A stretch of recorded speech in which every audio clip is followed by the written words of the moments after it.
Cool. And we should Live. be, yeah. Do an audio test. I checked this stream, but you should check it too. Okay.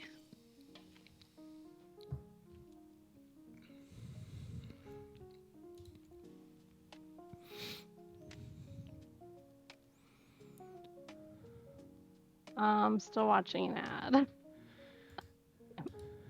Okay. Let's see. They put ads on it.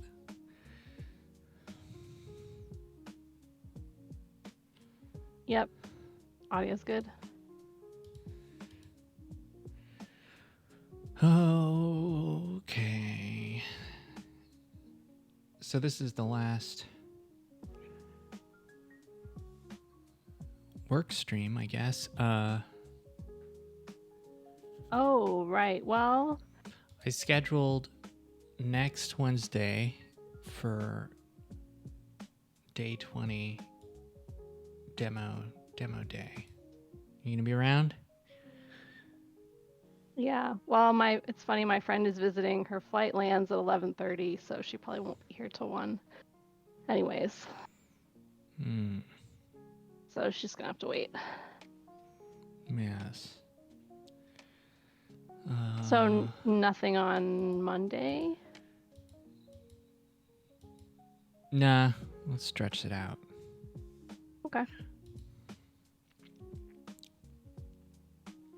Just like there was nothing this Monday. Mm-hmm.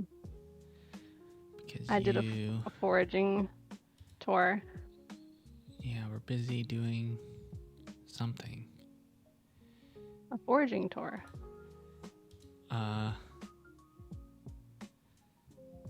What is that? Well, she took us around Mount Sutro and showed us some plants and stuff that are some edible and some not, but like just like native stuff. We saw some hallucinogenic mushrooms.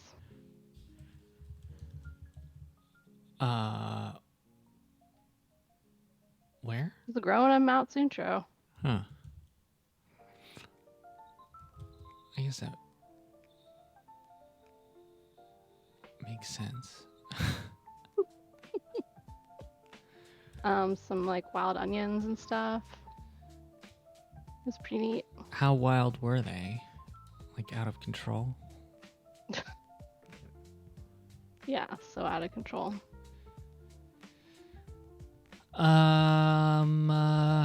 Let's do this stuff. I have a bunch of things I need to commit still, but I guess I'll do that later.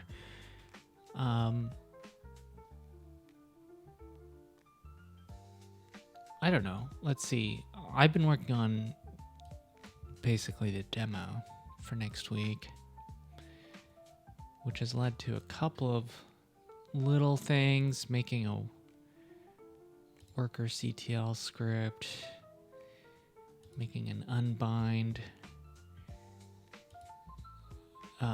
improving bind. Maybe I should do that for unbind too.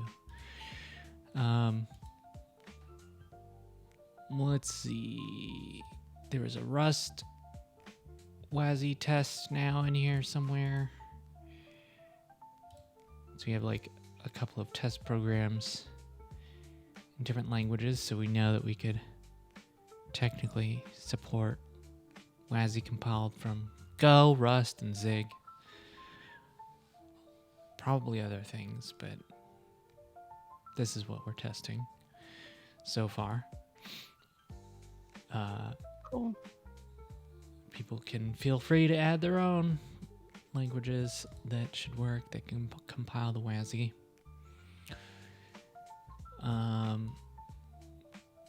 Because the demo involves looking at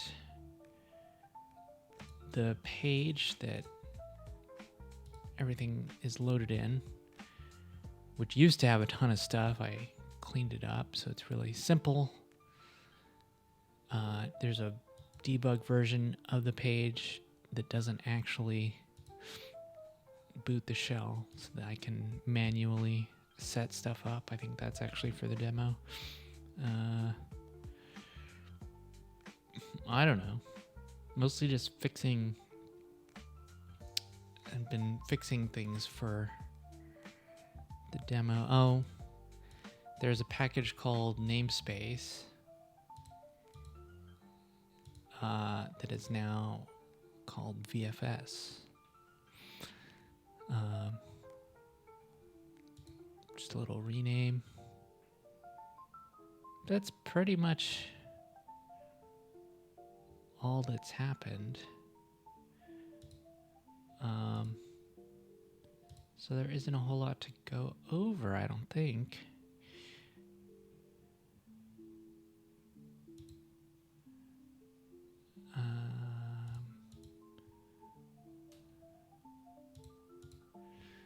Yeah. And, you know, there isn't much to do either. There is plenty of like things to do for 0.3, but not for the preview release, other than more of this stuff that I gotta do. But I guess the idea was if there was anything to work on that wasn't something kind of major or something that makes sense to do after the preview release, is maybe moving in this direction of trying to get it to work offline. So normally when you serve an app, you run the server on the command line, and then you connect to it. It serves the files as they're, you know, requested on the page or whatever. But I think the idea with Wanix is actually to serve, because we have a service worker, is to cache all of the files as they're served, or maybe even all up front.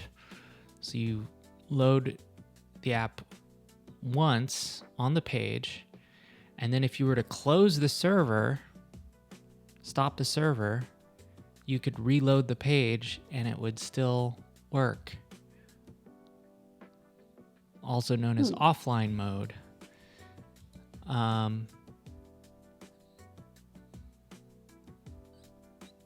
This is... So what's Sorry. Go ahead. I was wondering what sort of work is involved to make it work offline. Yeah. Well,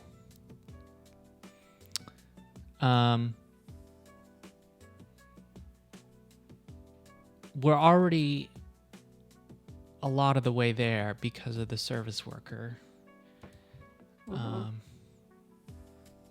Cool. OpenAI or Claude or whoever is suggesting this. Okay. So the service worker is like a proxy. So any request that's made goes through the service worker first, and it can decide whether, oh, I have this cached, I'll serve it from whatever. I think there's a specific caching mechanism that you can use in the service worker, but in theory, you could like put pages in local storage if you wanted, and then pull them out of local storage. But that's the idea. You can use some domain-specific storage, browser storage, to cache the files as they're loaded, and then the next time that file is loaded, it'll pull it from the cache instead of trying to do a network request to a server, and therefore it will not need a network connection. It'll just have the files. Which is what any app that wants to do like an offline mode would have to do. It has to like cache everything that it needs to work offline. And the service worker is supposed to be like a programmable logic layer so that you can decide, like, oh, this file should be cached, or this is like a JSON endpoint, that is not cached or whatever. We just won't use it or something. But in a case where it's all just static files, you can just cache the whole app and then just load the whole app from cache, and it would work offline, which is kind of part of a requirement if you were to do like a local first app, because the whole point is it should work offline. So local first apps should all kind of work offline. Meaning if we do a system like this where Wanix is set up to work offline, then in theory, whatever you build on top of it will have that as well. If you build a system on top of Wanix, you won't have to do the offline stuff as much. The other weird thing is if you serve on a domain, I don't know if I have totally tested this. Pretty sure I have. But for now, we're serving on localhost 7654, some uncommon port because we can install the service worker. But the idea was maybe Wanix serve can take an optional name and it'll use that as a host name, maybe the name .local or something like that. And it actually sets up an IP so that it can actually use the official port for HTTP. That would be 80. So then you don't have to put in a port number. So that way you could access, I think we had something like this. Let's see, WASI local. I tested, okay, but it's not offline. But the idea was it served on WASI local, so then the address would be, whatever. You could just make up a name, or by default, it could be default local. I don't know what it would be. Wanix local. But the cool thing is then it would be this name, and in theory too, because you could provide a name, it's sort of like defining a new environment. You just come up with a new name, like, oh, I'm going to create a, whatever your project is. I don't know why you would be using Wanix. Let's say we're making Apptron. So we could make apptron.local, Wanix serve apptron, and then maybe it gives us apptron.local. And in theory, once we've served it once, we could stop the server. And if it's cached and offline, we could keep using it. And so it's sort of like, it's almost like it installed into the browser. It'll only work for this browser because it's, using local storage, kind of cache.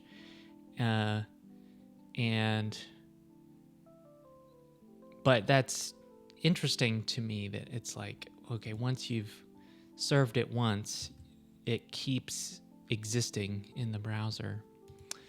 And another interesting twist is that if you did serve it, right now we serve over HTTP. If we served over HTTPS, which would require us to generate a valid certificate and all of this stuff. But if we did like, I forget the automatic certificate service. But there's a way you can get good certificates generated, and then you can do fully valid HTTPS domain like this. And so it's kind of crazy to me that if you were to cache this site and then stop the server, you could still go to it and it would still be over a secure connection. Of course, there is no connection, but the fact that it would still say, oh, this is a valid HTTPS site, to me is just a little mind-blowing. Yeah.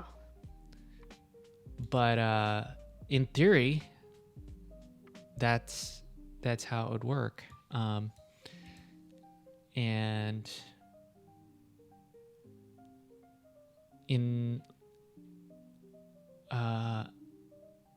but then you have, and in theory you're working on some local thing or whatever, but you can kind of imagine then if you have all this set up, then when you do like your deployment version, you actually deploy on, I don't know, apptron.dev, it'll have the same behavior. It will load it once from, in this case, it'd be like the CDN Cloudflare, and then it would cache it, and then it would run offline, and we would have to have logic to determine when it will, clear the cache or get updates or whatever. But that's a whole new level of, like, now Wanix is a platform for building offline stuff. Like, we just kind of take care of all of that. So that would be cool. And then Apptron or whatever else would work offline, and then, obviously that makes sense for doing local first or whatever.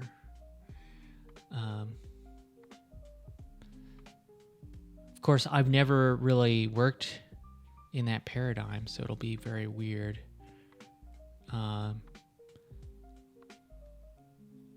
And now you have to deal with, like, okay, what's cached, and make sure that it doesn't use the cache when you don't want it to and stuff. And we have to figure out when that would be, but that's the general idea. A lot of this stuff was made for progressive web apps, or trying to make web apps be more responsive and feel like native apps. And part of that was being able to cache all of the assets so that when you open the app, maybe you have a link on your home screen and it opens it, but you've opened it before, so it's all cached, so it opens immediately and it doesn't have to load over the network. And so then it behaves more like a native app. That's the whole point of what they're trying to do with these technologies. So I've never done it before, but if we do it once, then it's just kind of built into the system. And in theory, we already have everything we need, because we install a service worker pretty much immediately. I guess we do that from Go now. All in here, this ugly JavaScript in Go.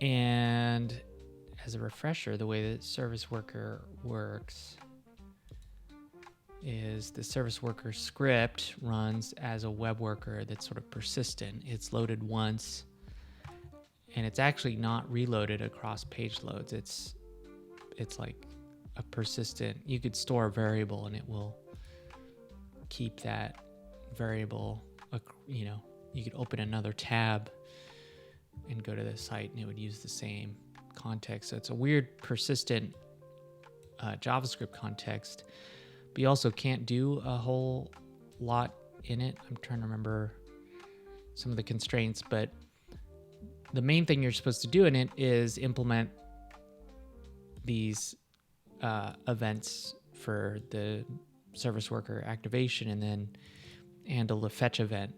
And so that's when any resource is requested, it goes through this. And then in theory, you can respond with a response. And so you can generate that. Maybe you look up a file from cache and then you respond with, that body.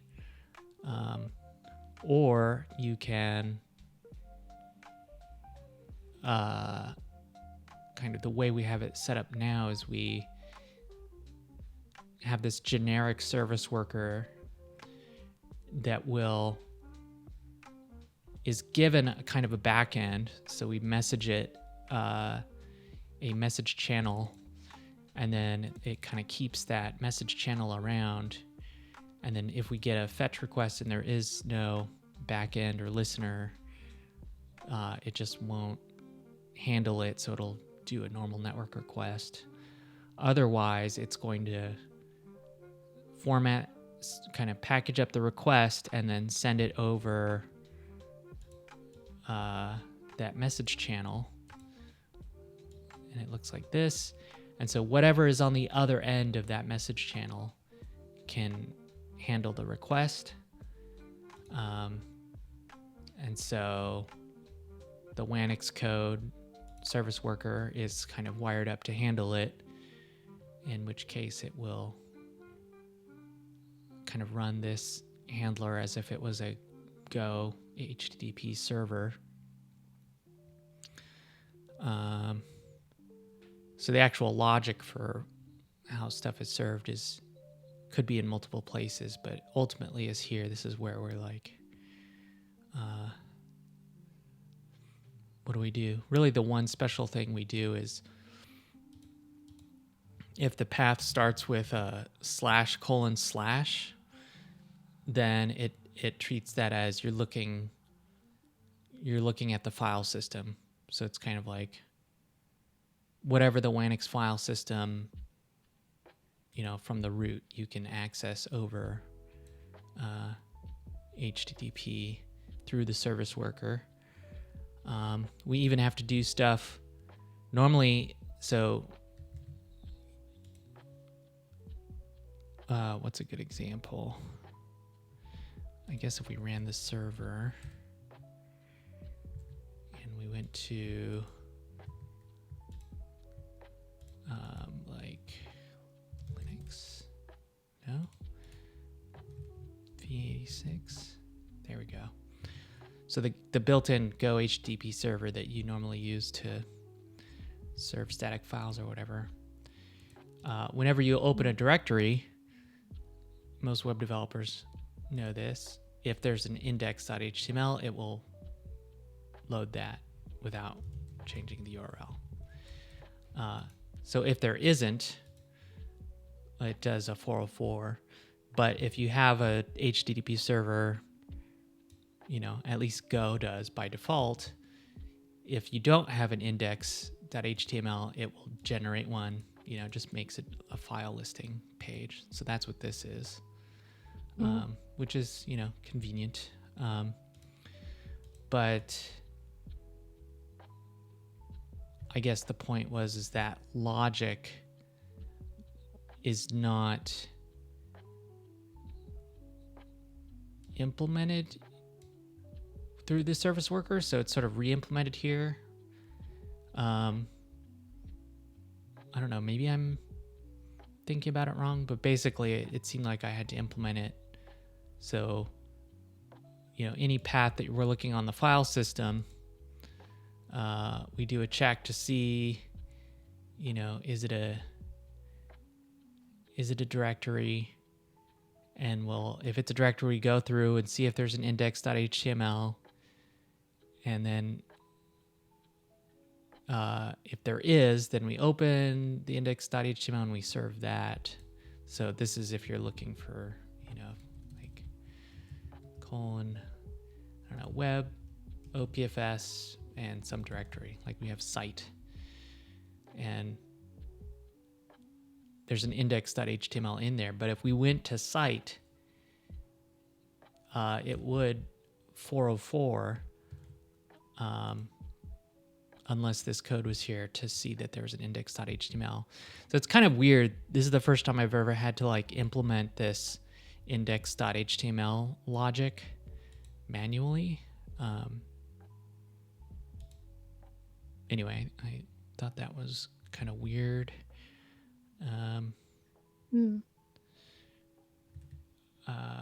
Let's see, but where were we going with this? We have everything we need to do this. All the requests go through here. And then we get a response. If that backend takes more than a second, then our service worker will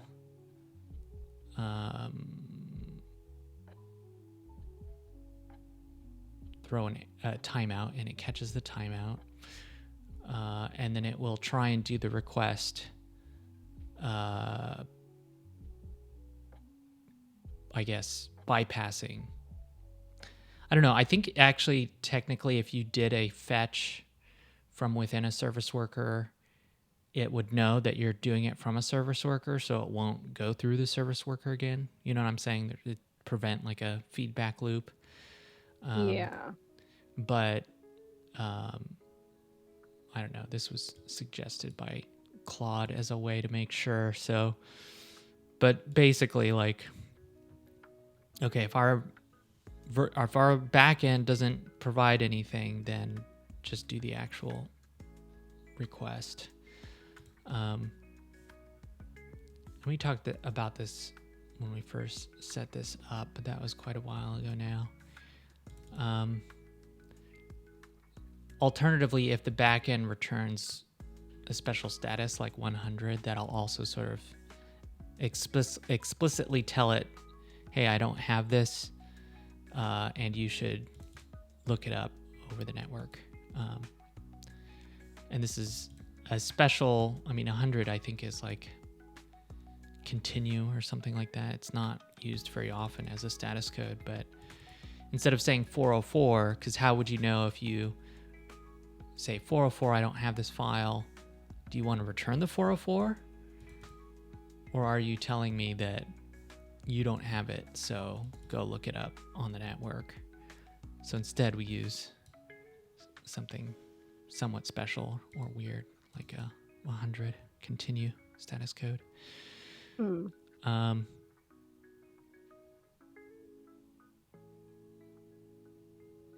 So this is already handling all the requests, and so in theory we could do something like, okay, whenever we get a response, we could, as an example, take the path and use that as a key in like local storage, you know, something kind of like this. This is a bad example, but this is kind of like the point of what we're trying to do. Local store, I guess, a local storage, whatever. So once we serve it, we cache it, and then we could say the next time we will check the cache first, and if it's in the cache, then we'll serve that, and then it won't do any of this. And then in theory, as it serves all the assets needed for the page, they'll all be cached. In fact, we could just try this, even though this is not ideal. We could just see if that works. Like literally storing in local storage. Let's see.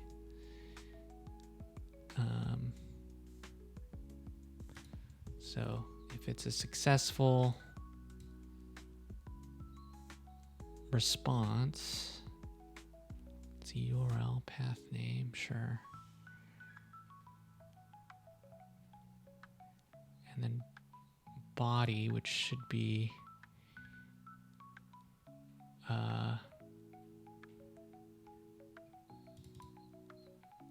don't know what body is going to be. Response wants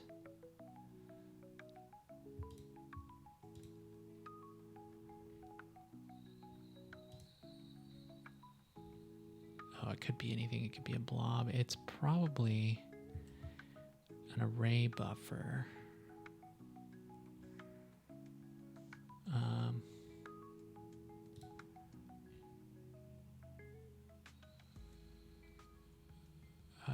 Let's see, response, body, JS buff. Okay, it's an array buffer. It's a uint8 array. I don't know. Local storage is just strings. So I guess we'd have to convert that to a string to put it in local storage.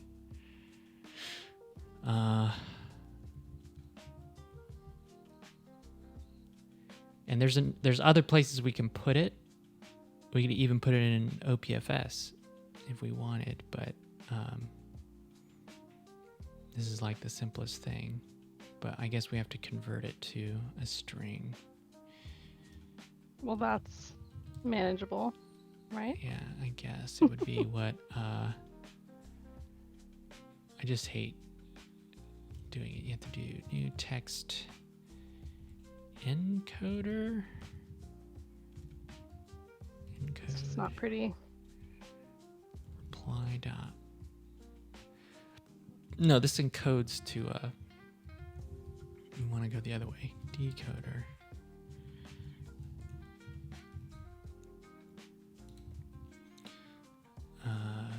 Returns a string.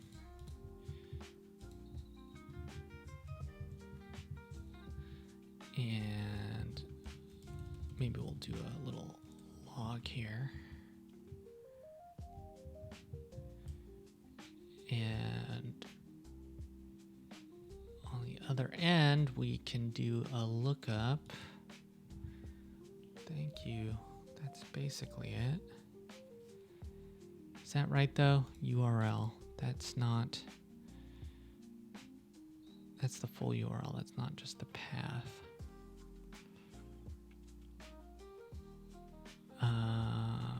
Let's see.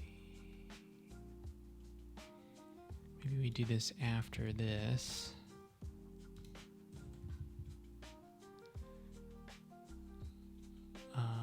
Let's see. URL path name.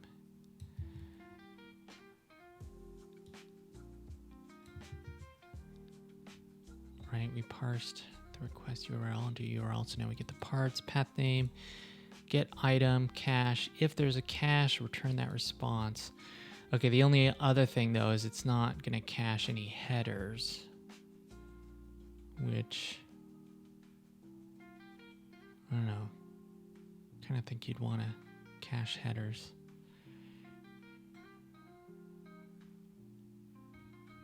So what then? Are you saying it's impossible to cache the headers? No.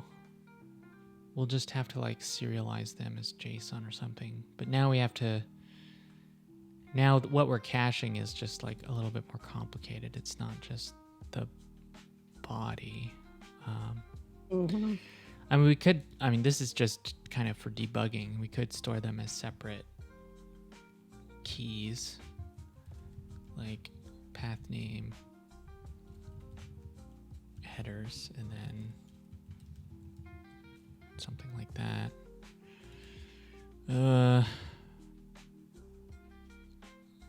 I don't love it, but if we just wanted to try and get this to work, maybe this would be enough.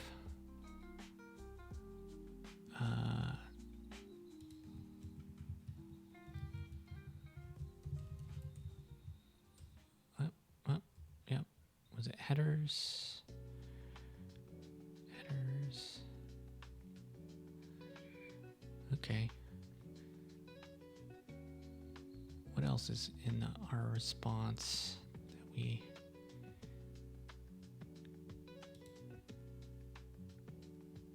Headers, body, status, I guess we would just, the default would be 200. So if we don't set it, it should return 200. So yeah, something like this. Maybe we'll do a log cache hit. Okay, and because this is a service worker, we have to delete it.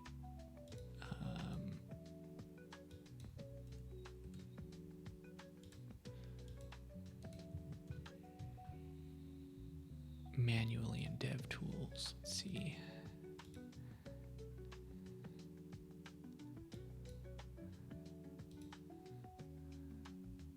Deleted, in theory. So now if we reload, it should install a new one.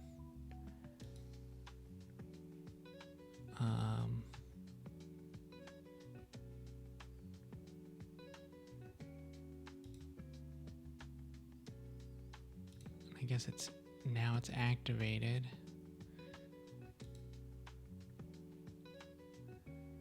Backend registered. I guess it's not using. No, there are a couple service worker things. I guess they're all passing through though. These ones that are called twice are being served by the service worker and then getting a fetch. Like doing a pass-through fetch. And I guess we're not caching those. Right, so this actually isn't, this is only caching stuff that is coming from Wanix. Whereas we also want to cache the stuff that comes from the server.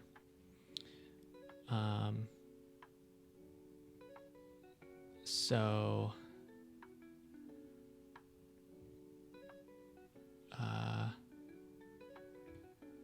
I guess we would need to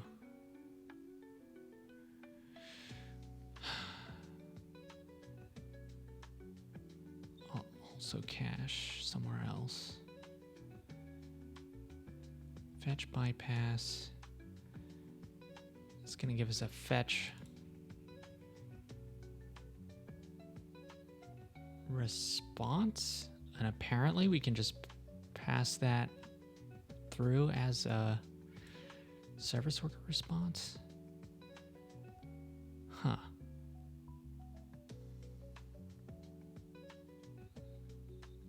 I guess that's true.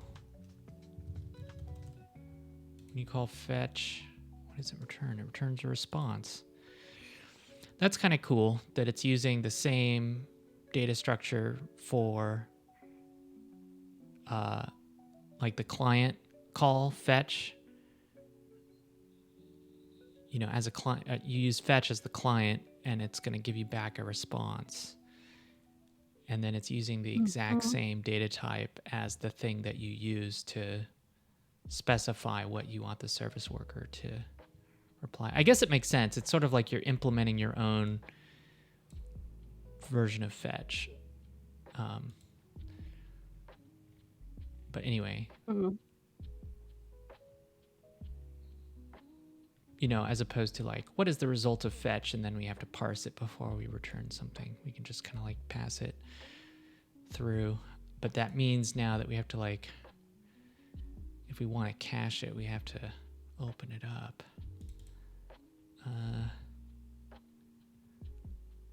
Let's see, or this case, which we don't do very often.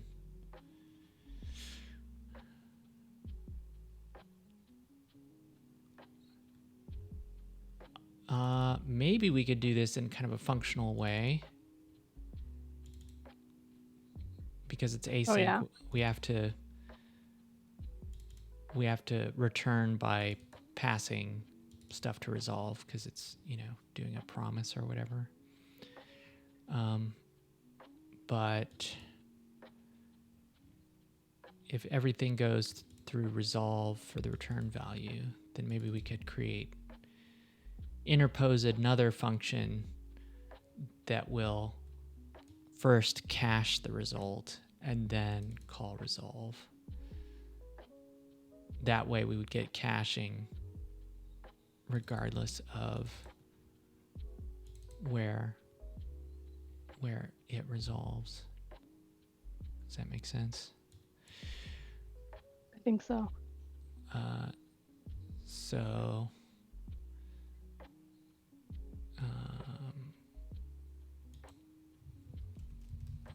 be like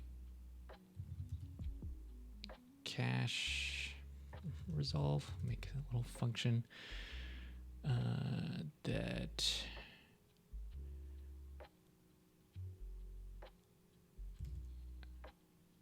takes a response and we'll call resolve.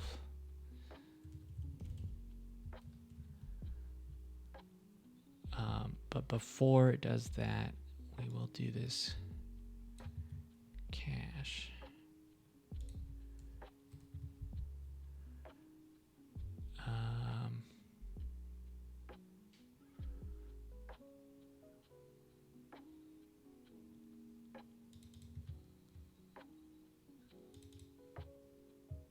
I guess that's what we would do. Response.body.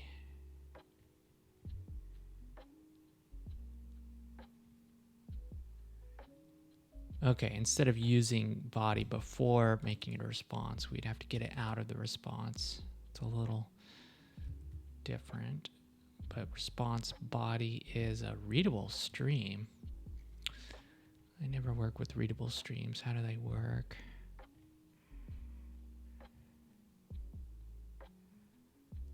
I kind of don't love readable streams.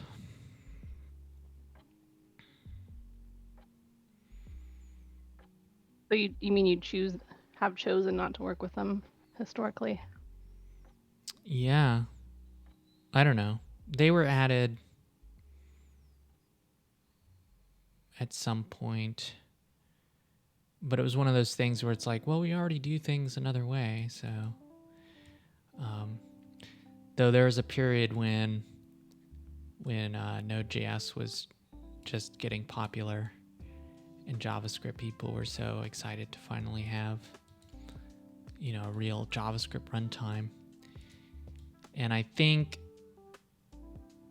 Node.js eventually added streams, and then everybody was excited about streams because they're like, this is how everything should be. And so then everything was a stream. And I feel like it was around there, maybe, that the browser got readable streams. Like that there was some influence back into the web world. But it makes sense, like, to have some mechanism to, I don't know, it's just a weird API. Like, we don't need streams in Go because of the way our I/O APIs work. So it's kind of like promises. It just feels like a thing that you don't really need if the language is designed differently. But anyway, so if we put the body in the response and then it's the response that we have here, we need to like now convert it back into a string.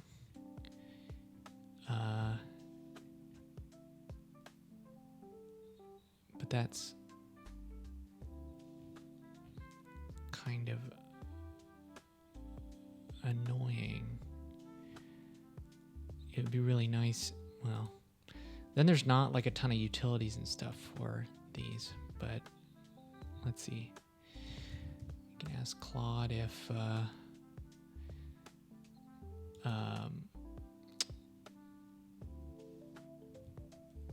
how to get a string from a readable stream. This is going to be some obnoxious function.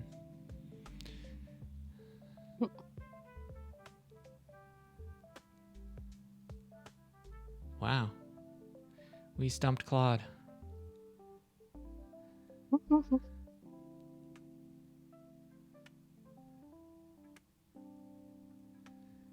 I mean, should I take my business elsewhere? What's going on?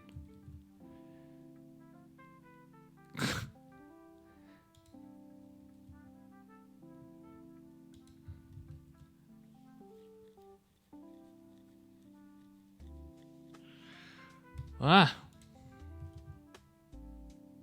I don't get it.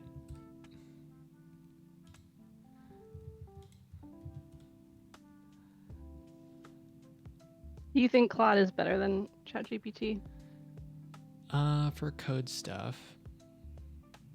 But sometimes for certain questions, I like ChatGPT. So I don't know. I just use them both.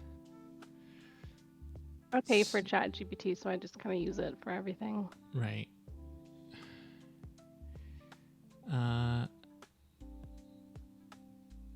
Yeah, see this silly thing. It's like we have a stream.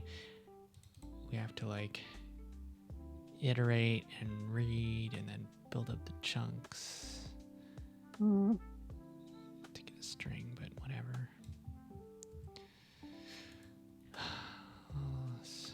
Down here.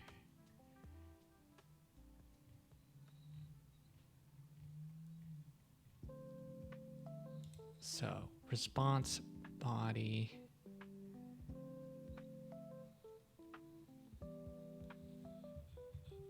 I guess this has to be async because now we have to await stream to string. Is that what I called it? Stream to, or I didn't call it. ChatGPT did. The body to string, and it gets cached, and then we can cache it. And headers.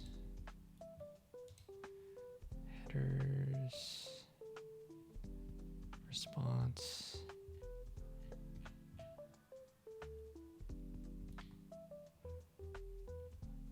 Headers is an object, so we should be able to serialize that to JSON. Okay, maybe this is.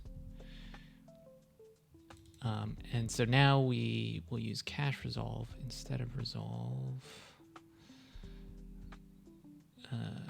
Here and here.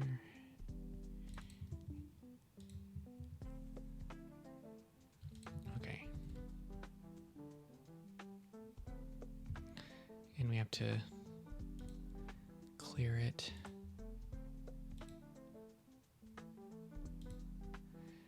And then reload.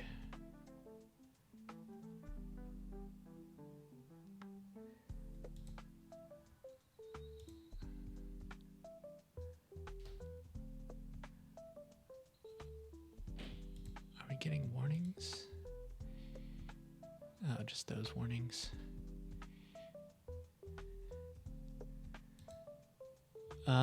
Okay.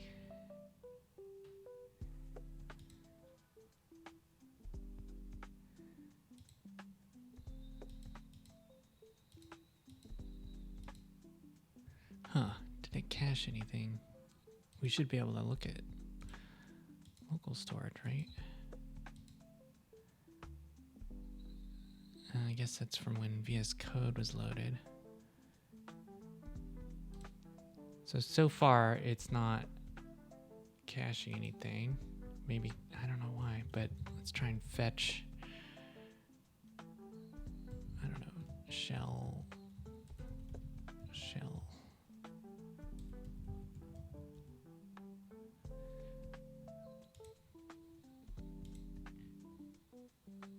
Yeah, it went to the service worker.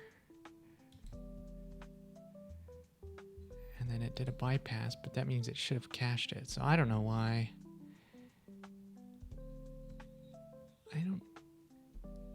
This is a different cache, so that shouldn't be a thing. I don't know. I never know. Service workers are so weird to debug. You never know what's going on.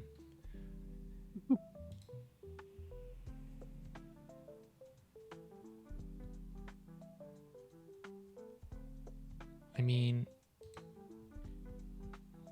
okay, now none of these were service worker. And these were. Not getting any caching stuff.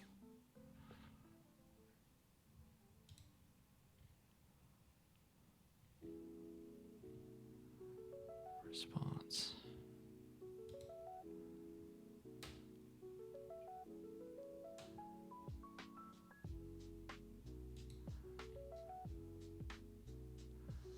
Huh. Does it have to do... I don't know, that's weird. I guess if we... What if we grab something that will not exist on the server, but comes from our service worker backend, like OPFS site.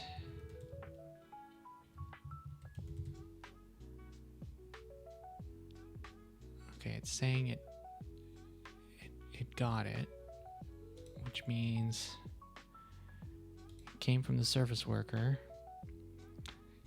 We inject a header that says this is the service worker that gave it to us. So, I mean,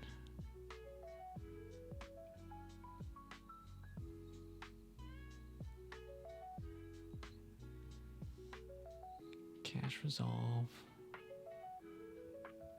It's like every response that we get should make it log, but we're not getting any caching log stuff. So, what the hell's going on? Weird. Yeah, it's not starting. By the way, it is now about noon, so It's break time. if you're ready. Maybe this mystery is a good place to break. Wait a minute. Okay, wait a minute. Does it have to do with... Does it have to do with...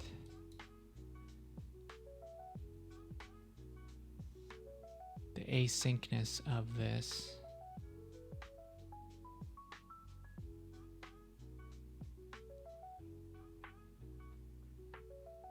Cache resolve.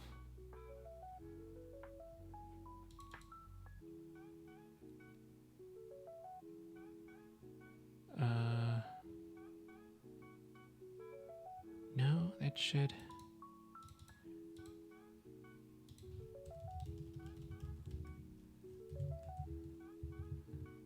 Good old caveman debugging. Let me try this and then we'll take a break. I don't know. You don't have any ideas? I don't. I'm sorry.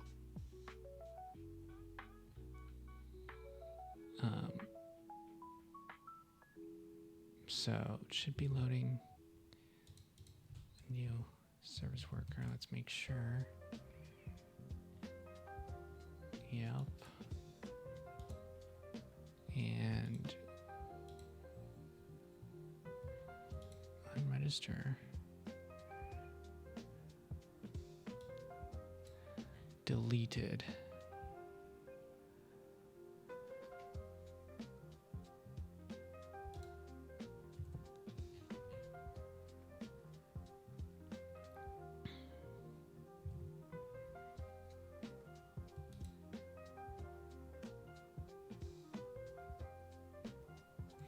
It's weird because when the service worker is activated, which should happen after it's installed, we should also get a log, and we're not. So,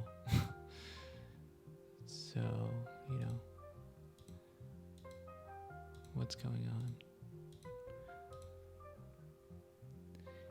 It's as if it says it installed a new service worker, but it's like nothing I can do. It feels like I understand service worker, and then something like this happens, and I realize I will never understand service workers. Just trying to humble you a little bit. Yeah. Oh. Clients debug. We're not on a debug page. Well, anyway, we'll take a break. I guess 12:10. Yeah, Back? and 30 seconds. So. Uh-oh, 30 seconds. Okay. All right. See ya. You should actually take a break and not just sit there and work. All right. No, I'll stretch. Nice.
I'm back.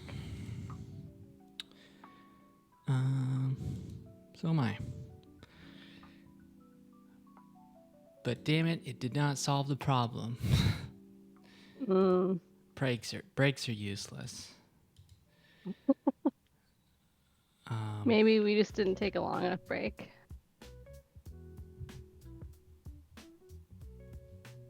Oh, maybe.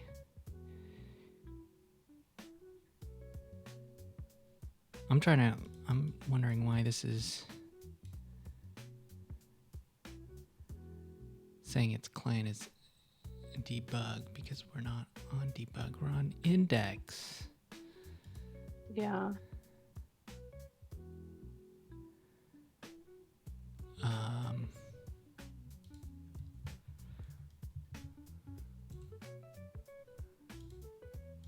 I open a new tab, clients debug. Oh, I have another tab open with debug, and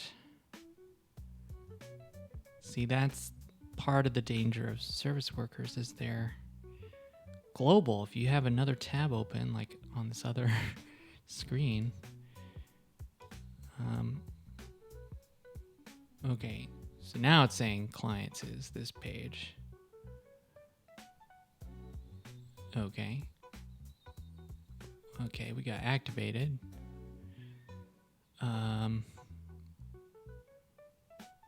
So if we reload, we don't have local storage in there.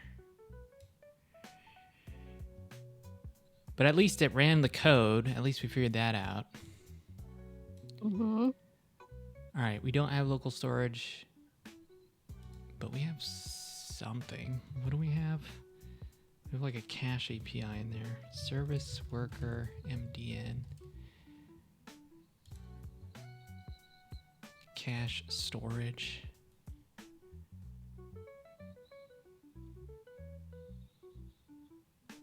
A storage for cache objects.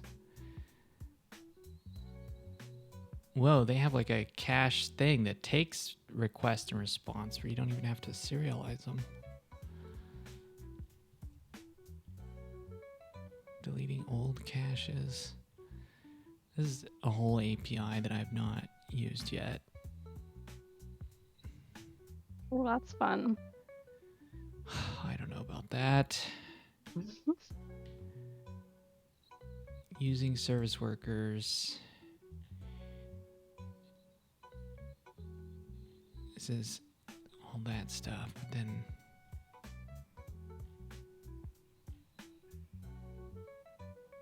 populating your cache.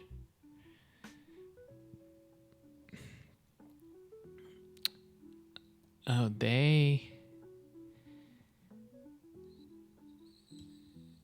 instead of on demand, they will, when the service worker is installed, it will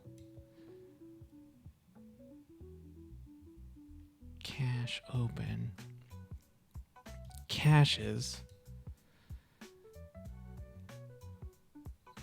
So there's a global called caches.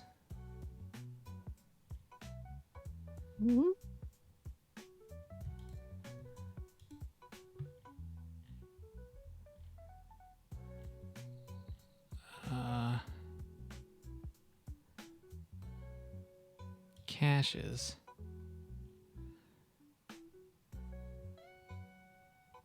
It's part of the global scope of service worker. It holds a cache storage object.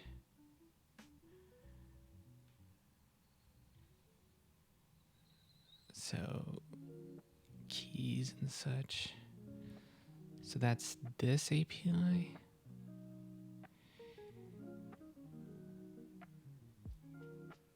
Cache open resolves.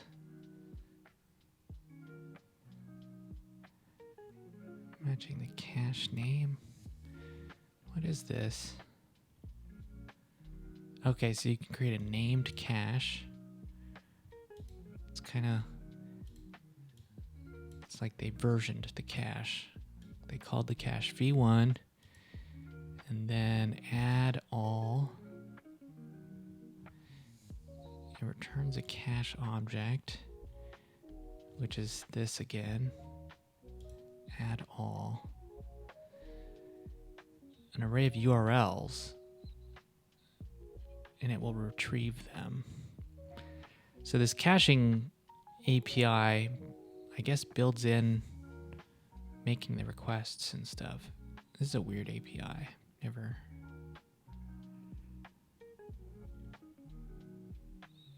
So far, I've been able to ignore it. I guess it's part of the service worker stuff, but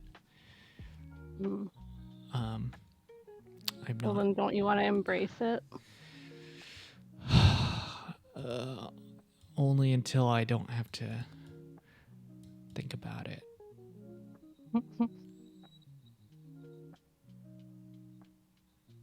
Okay, wait. Okay, so this is telling it to fetch these URLs and then store them in the cache. We could do something like that, but I was hoping for something simpler where we just like put them in the cache.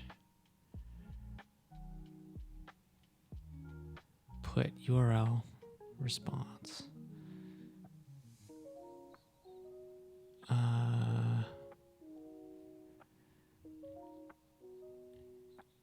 Okay. So once we put them in there,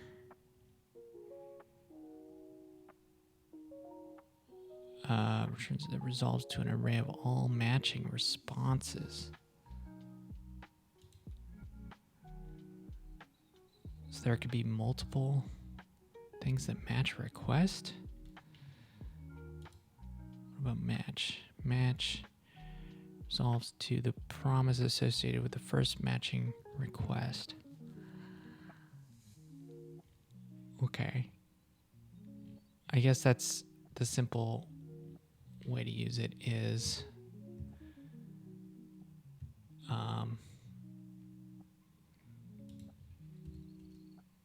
we'll have like a global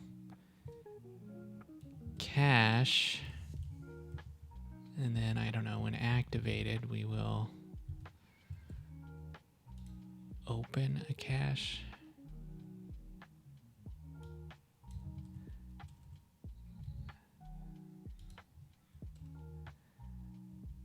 Let's see.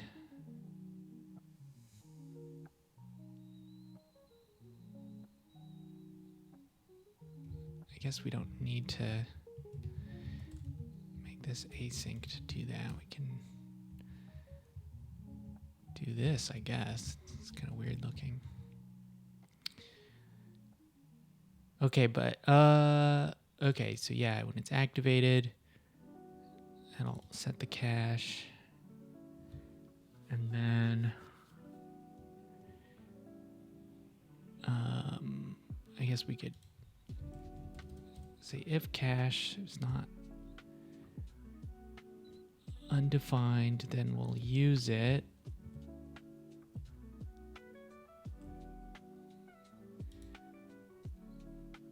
We have a request come in. We match against the request.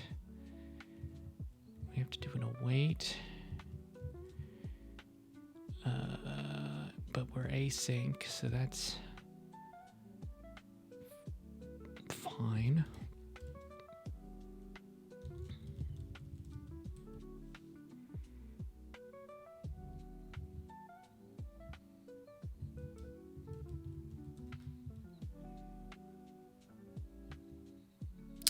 And match returns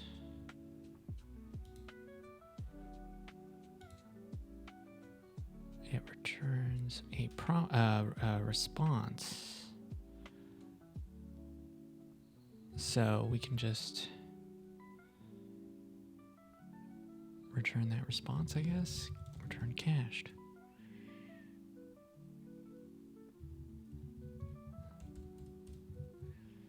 And then the other end, which we won't need to do this because we can just, the cache just takes a whole response. So that's nice. That's nice. at least using this API,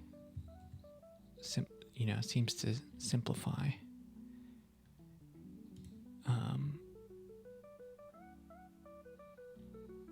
What is it that we want? Put, I think, put, cache put.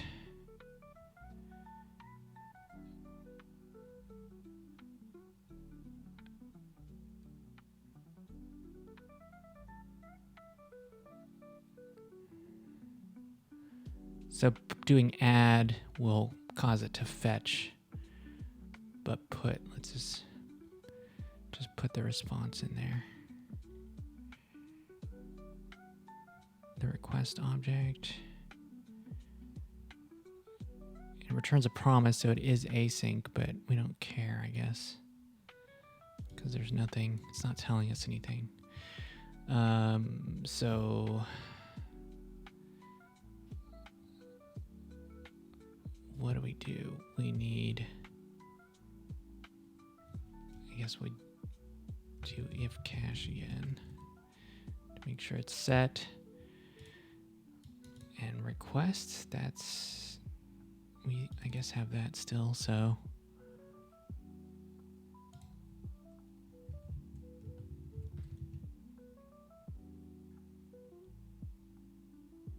Yeah. That's a lot simpler. I don't know if this is the structure will do it. I think there is, when people do offline apps, they will do things the way it kind of suggested, where you like load everything up front. Like on the install, it's like, here are all the things that we need to cache for that app to work. And that those are all set up and, I guess, fetched at once up front when the service worker installs, and then they're in the cache. But for now, it should work the way we do it, where it's like caching them as it's loading them from the server. So if you load a whole page, it will have touched everything that's needed to load the page.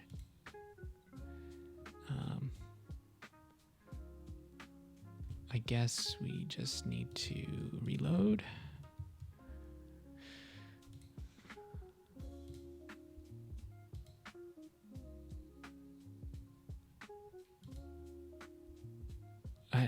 What is this?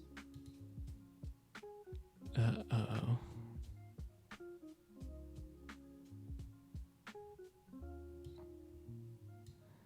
Huh? Put response.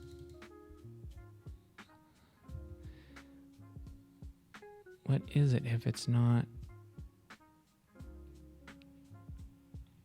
I guess maybe it could be null or undefined. Cache resolve. This will always be a response. This should always be a response. In what case would this not be a response? Also, it doesn't need to be async.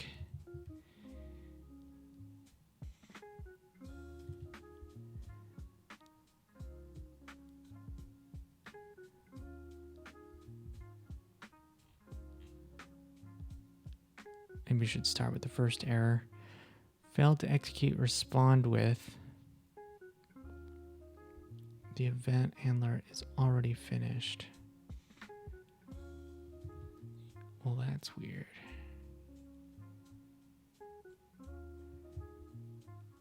That's this.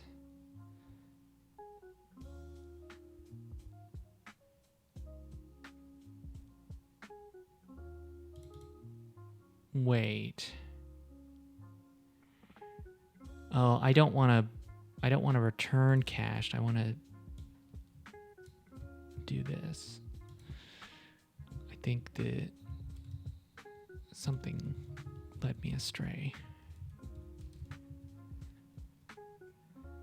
So cache hit, we have to do event respond with, and then we exit. We don't return the response here. Okay.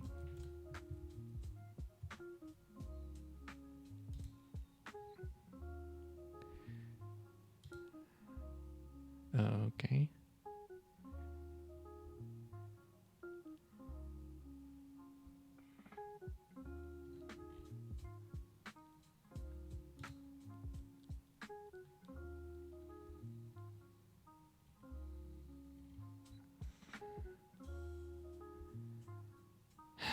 Failed to execute.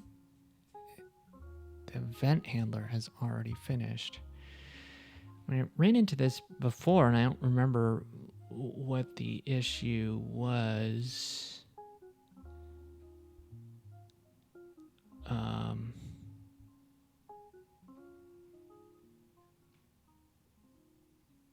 wonder if it's because we're doing an await.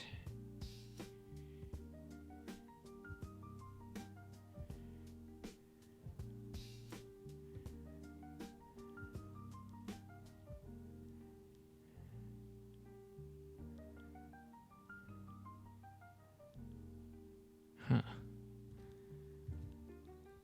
What was their example? Or maybe we can get Claude to make me a simple service worker that caches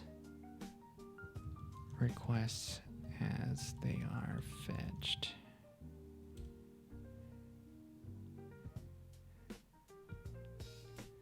Come on, you can do it.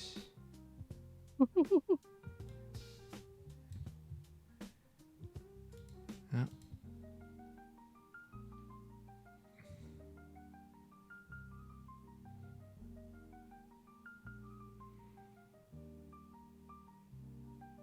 Skip waiting. So I don't know what the fuck that is, but optionally pre-cache. Remove old caches. That's probably good to think about.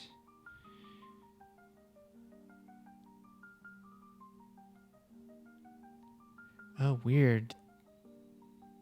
Oh, no, that kind of makes sense. That's kind of what we're doing, though. Match.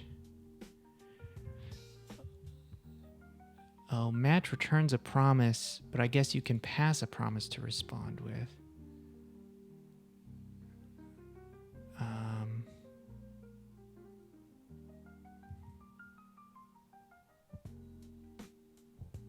Okay. But wait. It does a match, and then it does a then. So then it's...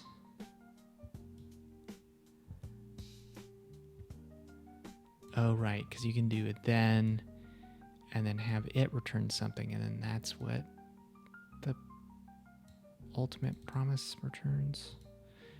I don't know, this stuff is...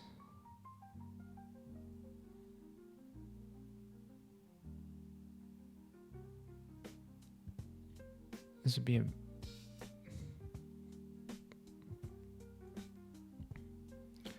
Clone the response because it's a stream and can only be consumed once. That's good to know. Do you need to clone it before you cache it? That's probably true.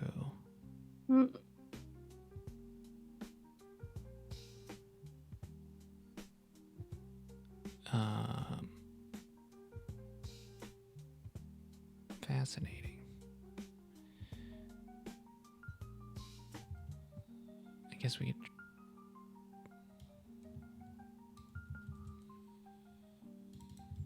could just do this. Clone it right there. Although the thing is no, it won't have been read yet, so that should cache.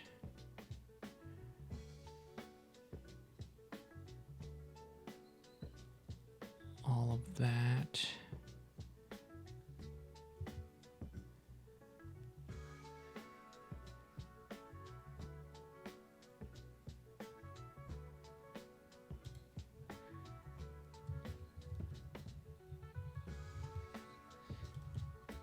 we can structure it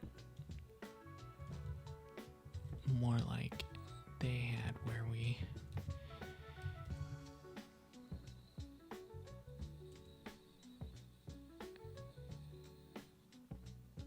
do that. Maybe this will do better. We don't know. Fingers crossed. Magic service worker. Will it decide to work for us today? Okay, something. Promise was rejected. Failed to execute. Respond with on fetch event because respond with was already called. Did I forget to return here?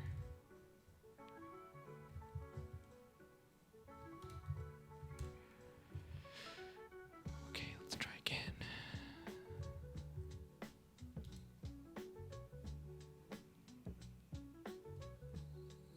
Okay.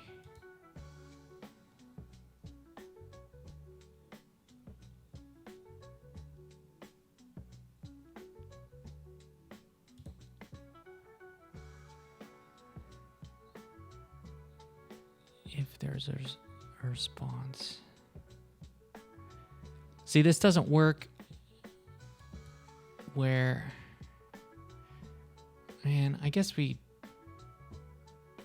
have to like restructure everything to make this work.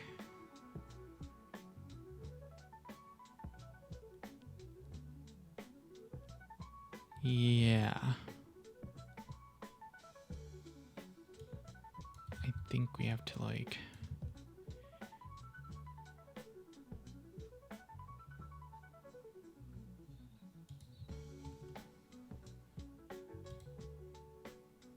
put all of this in here. It seems like we can only ever support one call to respond with, and we have to structure the code in that way.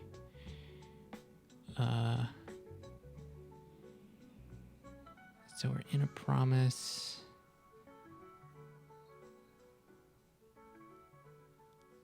Return result. I guess we can make this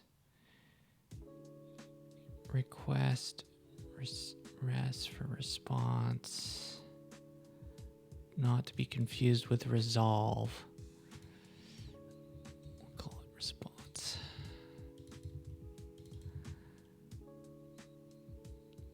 How do you feel about resp? Is that too short? Would you rather it be response? Yes. Yeah, that is. RESP does not seem like that doesn't immediately make me think response. That's true, but if you've seen enough code that shortened it as response, you would. I don't know what the right answer is. Well, it's your code, so I don't think there's one right answer.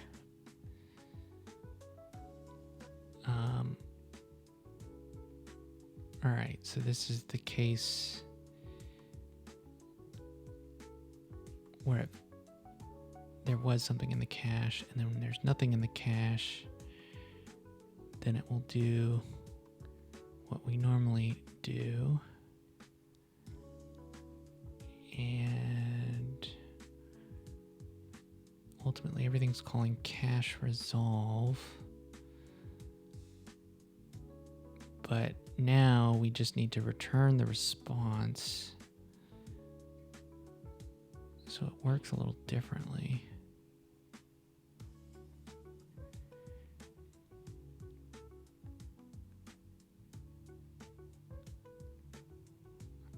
Maybe we pull this into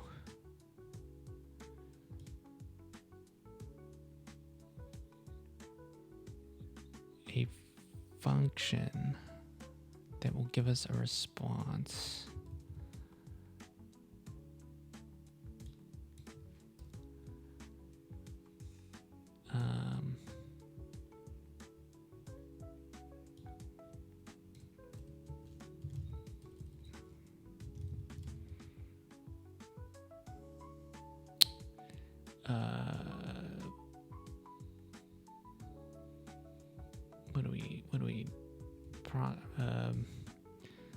If it's not cached, we're handing it off to the listener or the back end. I guess we could say like back end response, something like that.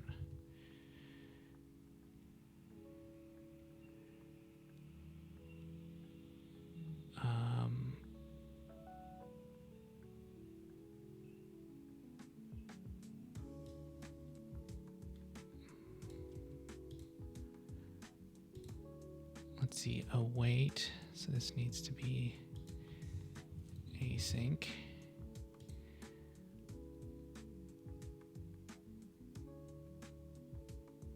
And it can just return stuff.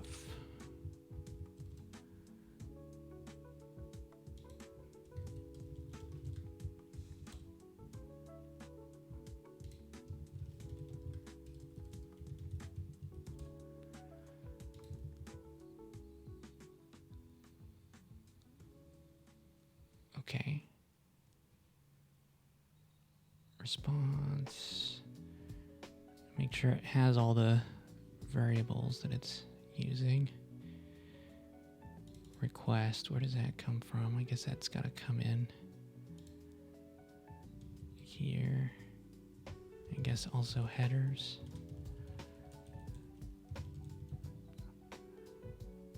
And URL. Damn, it's like a bunch of stuff. Request.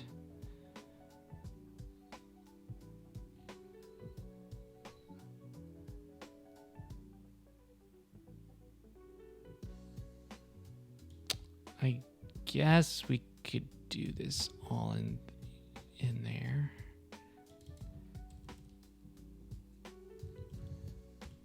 What about rec? How do you feel about rec?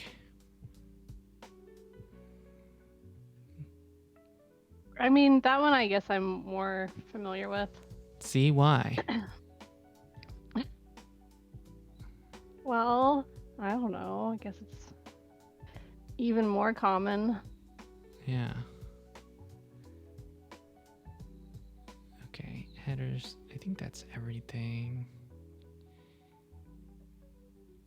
in here.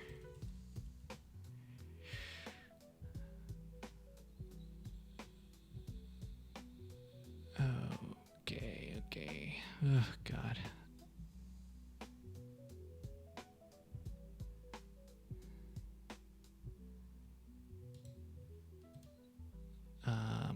So then the idea was we do backend response.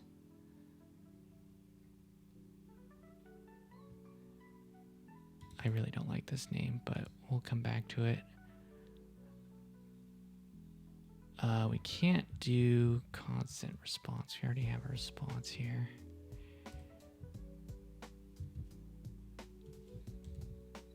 But we check if it's not undefined. And then we cache it.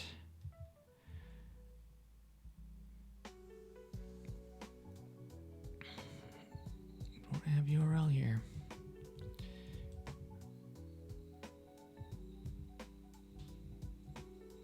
What do we request URL? And then we return response, I guess.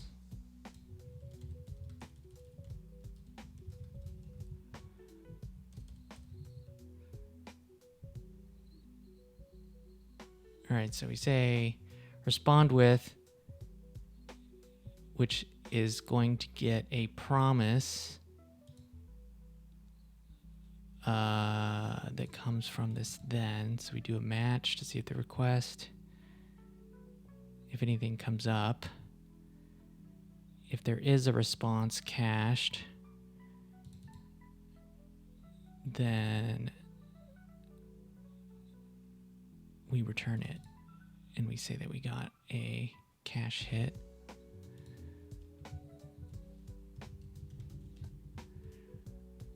Otherwise, we do the stuff that we did before to get a response.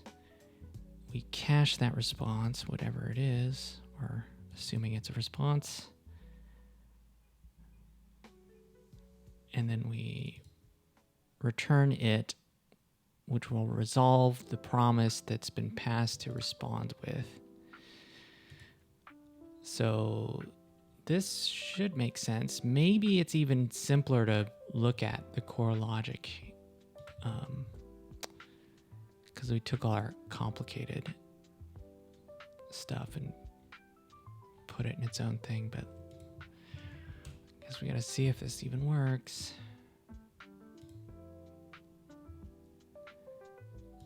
Unregister, reload. What now? Promise was rejected. This feels like response is not defined. Oh, that's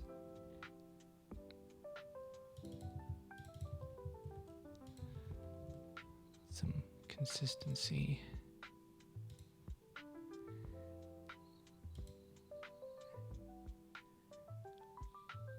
Okay.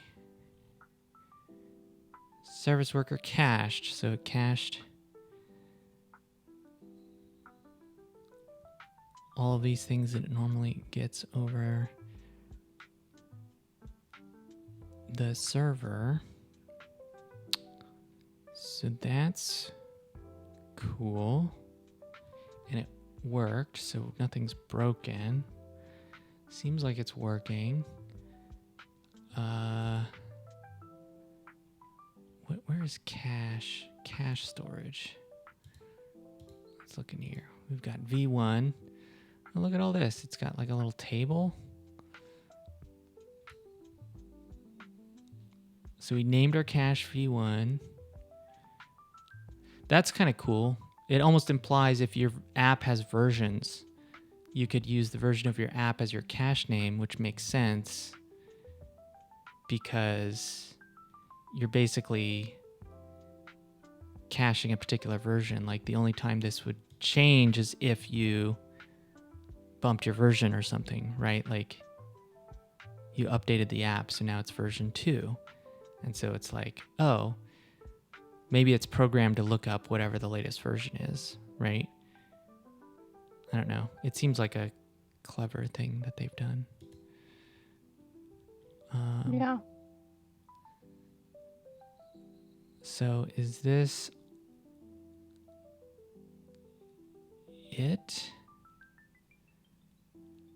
I guess it doesn't cache the current page. How would you get it to cache the current page?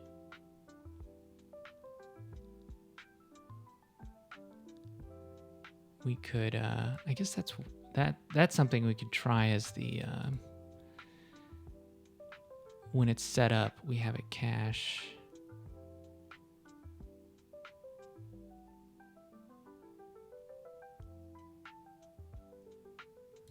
I don't know. Maybe we should have it, because it's not caching everything. Like obviously it's getting a bunch more stuff like the CSS, index, all these other things that are included in the index. And it isn't until, I guess it makes sense because we have to load Wanix and then the service worker is set up. So anything loaded before then, it won't cache.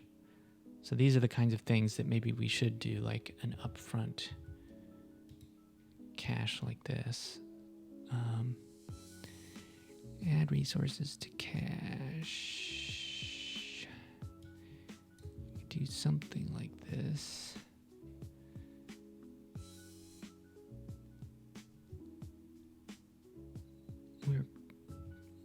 doing a global. Let's see, activate. Does that come before or after install? I think it's after.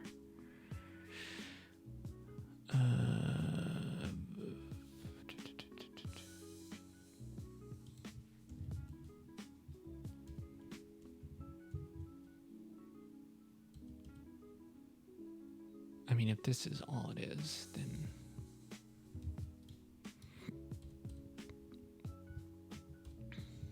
let's see. Add all.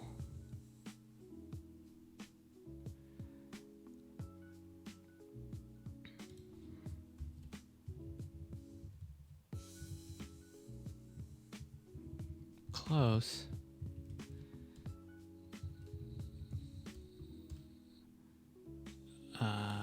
Not quite, but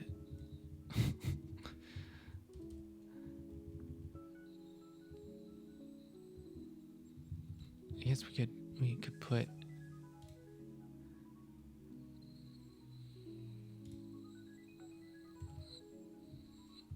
Wanix.css. I mean, really a lot of these things.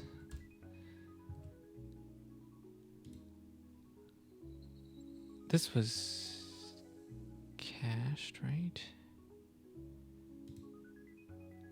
No. Okay.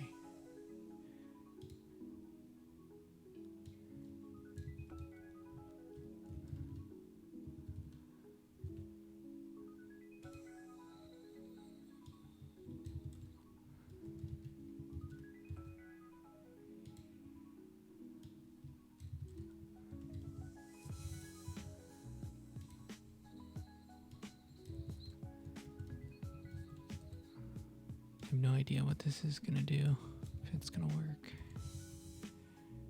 Well, that's exciting.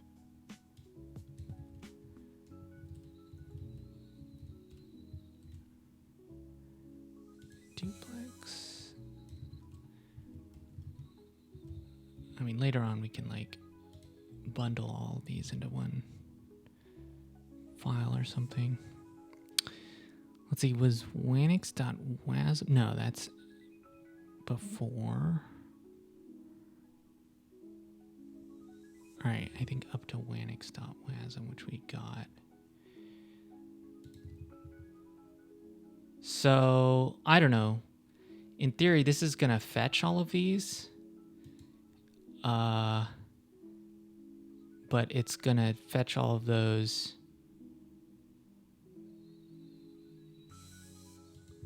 I don't know. It's like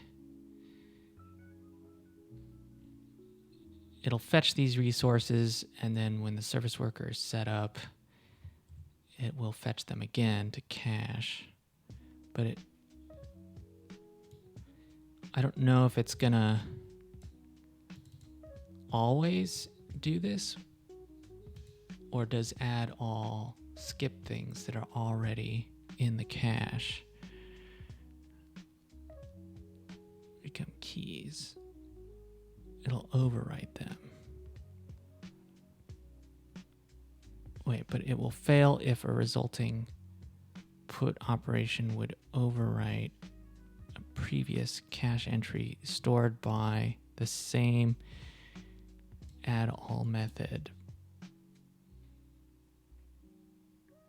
A previous cache entry stored by the same method call or just method? Oh man, I don't know. Maybe we should just try it and see what happens. Yeah. Do it.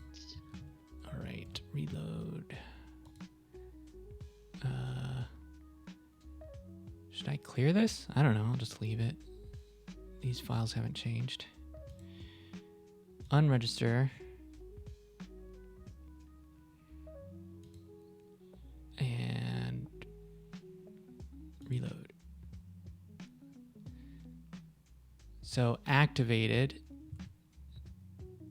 That means it did this. So maybe it did this.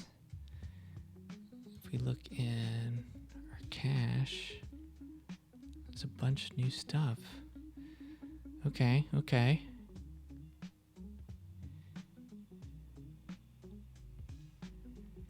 So it's cached everything.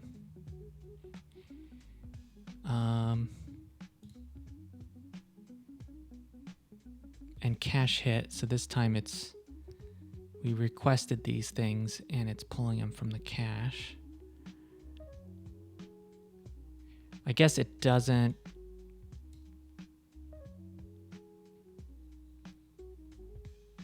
pull from cache until the service worker is set up. So that's interesting because we have to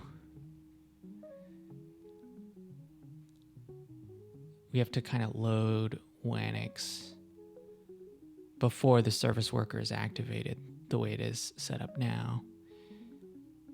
Whereas I think we might need to like do the service worker before everything else so that it can start. Well, I don't know. It's already installed. What happens if we reload the page? Will these initial files come from the service worker?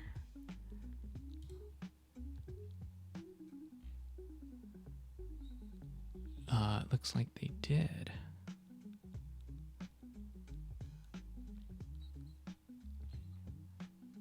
Okay. It's almost everything. Injected is some Chrome instead. Hopefully, presumably this is a Chrome extension that I want. It's probably it's probably 1Password, but I don't know. Oh yeah, 1Password. I don't like Chrome extensions. I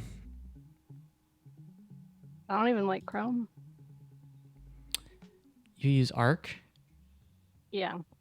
Does that have extensions? I mean, well, I don't. You don't use them. Yeah, I don't know if it does. I don't know what this blob is. Some kind of weird. These blobs, what are they? Who knows? But anyway, all the files that we know of are coming from the service worker. And so I wonder if I tell it it's okay to cache and I close the server and we reload, what will happen?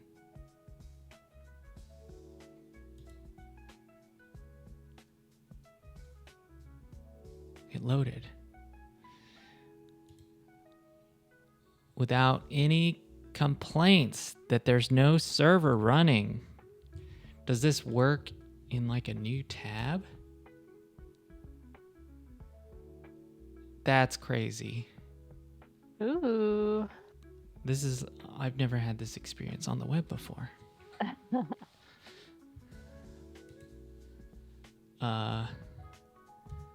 Fascinating. That's awesome. We just made an offline app. And you did it with like 5 minutes left on the stream. For once, yeah, we got it working just ahead of time. Well, you should take a moment to bask in that win. I'll bask after the stream. Well, okay. Is that it? Did we cache the app and make it work offline? So stupid. I don't know why it thinks repeating the same thing is helpful at all, but okay. Stop it. It's like a child. It's like, oh no, escape. Bad. Not so great Stop for it! a Stop to-do it! list. Yeah. Man, just I don't like it. Worker. It's like obsessed with working.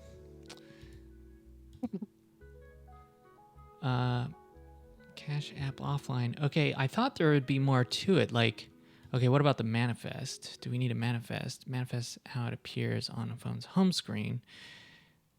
Obviously, I think we even did this for Treehouse, but I thought it was the manifest that would say what would need to be cached, but maybe those work together. Web app manifest. JSON.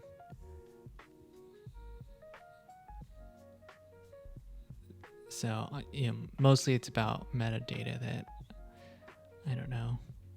I feel like they could put it in index and meta tags, but I guess putting it in a separate file is okay too. I thought there was caching stuff in here, like, but maybe that is separate. Ooh, sometimes there's splash screens. I mean, I guess this would take it to the next level. It would be like, yeah, if we had a manifest. I think you need a manifest for things to treat it like a full progressive web app where it's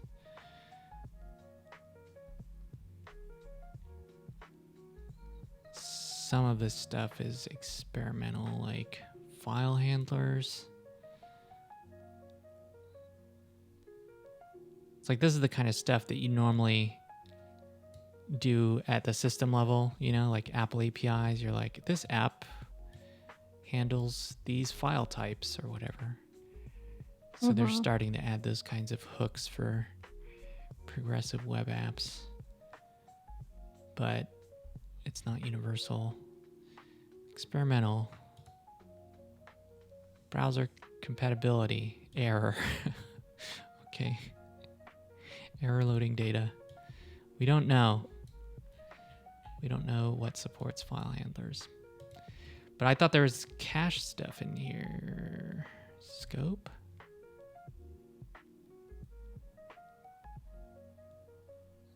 Okay, this lets you define, like, if your app lives on a subdomain. Okay.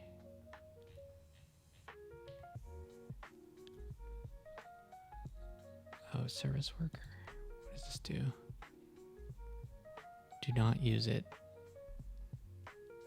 Specifies a service worker. Well, whatever. We did pretty good. I'm kind of surprised that we got it to work offline. So you're saying there's nothing else you want to stream before the demo? Yeah. All right. So, next week, Joelle's gonna join us, special guest. Ooh. And it's mostly a pre-recorded demo that I've been working on. Well, is that, you shared like the 8-minute video, is it that? That's like some raw material. I'm gonna set up titles and slides and voiceover. I just recorded, I have a script of what would be done, and I just recorded doing the steps, and then I can edit them in a video editor. I guess I just mean, is it that short? Or I guess did you have It'll be some other longer. stuff you wanted to do? It'll be longer. There'll be stuff before and after. Gotcha. Which is, I guess, good to think about. So it will be at least 10 minutes long. It'll probably end up being 12 minutes long. I don't know. Very manageable. Yeah? Okay. And then after we watch the demo, we can play with it and demo anything else and answer questions. I don't know. I made an event for that stream next week, so maybe we'll have more viewers than usual. Though we also have the VOD and the YouTube videos, which I don't know. YouTube videos have been getting like I don't know, 30 views roughly. Nice. I don't know if they're watching them all, but a couple of people have mentioned that they're following along. And they even asked me to put them in a playlist. So people are following along, even if they're not here live. Yeah. But hopefully we can get enough people to show up live next week. Should be fun. Yeah. And then I don't know. Then my streams will go back to normal old. I'm just working streams without you until we need your services again. I'm sure you will. And then maybe we'll actually get some other things done if we're not focused on this. Yeah. Remember TerraGen? Sweet ass static site generator. Yep. Well, we'll get to it. I guess that's it. Cool. All right. See everybody Wednesday. Yeah. See everybody next week. Bye. Bye-bye.